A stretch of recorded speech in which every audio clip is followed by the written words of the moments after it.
Good morning my all friend, তোমরা সবাই কেমন আছো? জানি তোমরা সবাই ভালো আছো। আর গরমে সবার অবস্থা খারাপ। তো এই গরমে তোমাদের কিন্তু আমি এই থালকুনি পাতার দারুণ দারুণ রেসিপি করে দেখাবো। তো তার জন্য আমার একটু টাইম লাগবে। আর এখন তোমাদের সাথে দেখাবো একটা দারুণ শরবত। তো এই শরবতটা কে কে নাম জানো আমাকে অবশ্যই জানিও। আমি কিন্তু এখন বলবো না, তোমরা সবাই কমেন্টে জানিও। তো পাপা দেখো চলে এসেছে একটা চামচ নিয়ে, ও বললো ও বানিয়ে দেবে শরবতটা। তো এটা কিন্তু কি শরবত আমি এখন বলবো না, তোমরা জানলে অবশ্যই আমাকে কমেন্টে জানিও।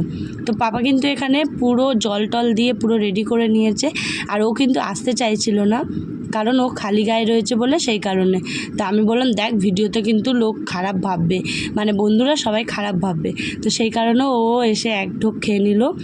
আমার তো দারুণ লেগেছে। তোমাদের কেমন লাগছে এই শরবতটা দেখতে অবশ্যই জানিও। তো চলো।